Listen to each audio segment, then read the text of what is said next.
আপনারা জানেন 2021 সালের মধ্যে একটা সিটি নির্বাচন হয়েছিল চট্টগ্রামে। ওই নির্বাচনে আমাদের দলীয় বাংলাদেশ জাতীয় দল বিএনপির পক্ষ থেকে একক প্রার্থী ডাক্তার সাহাদ ভাইকে নমিনেশন দিয়েছিল এবং উনি একক প্রার্থী হিসেবে নির্বাচন করেছিল। ওই নির্বাচনে বিপুল ভোটে উনি জয়যুক্ত হয়েছিল, কিন্তু সেই জয়যুক্তকে আপনার বেশিরভাগ আওয়ামী লীগ স্বৈরাচার শেখ হাসিনার নেতৃত্বে আমাদের বিজয় ছিনিয়ে নিয়ে যায়। সেই বিজয় ছিনিয়ে যাওয়ার পর থেকে আমাদের নেতা ডাক্তার সাহাদ হোসেন ভাই একটি মামলা করেছেন ট্রাইব্যুনালেতে।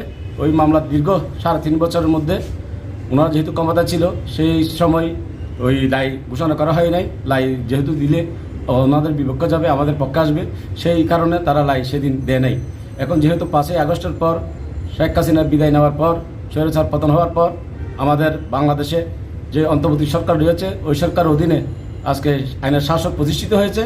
তার ফলে আজকে আমাদের নেতা ডাক্তার সাহাদ হোসেন ভাই যে মামলাটা করেছেন, নির্বাচনের জয়যুক্ত করেছেন, ওই মামলাটা রায় ঘোষণা করেছেন। আজকে ওই আদালতের মাধ্যমে আমাদের প্রিয় নেতা জননেতা জনাব ডাক্তার সাহাদ হোসেন ভাইকে মেয়র হিসেবে ঘোষণা করেছেন এবং সেই সাধুবাদতে আজকে আমরা ওনাকে অভিনন্দন জানাচ্ছি, শুভেচ্ছা জানাচ্ছি এবং আমাদের পূর্ব ওয়ার্ড বিএনপির পক্ষ থেকে আমাদের এই প্রিয় নেতা আলহাজ আবু সুফিয়ান ভাইয়ের পক্ষ থেকে আমরা ওনাকে শুভেচ্ছা অভিনন্দন জানিয়ে আমরা আমাদের পক্ষ থেকে একটা র্যালি করেছি।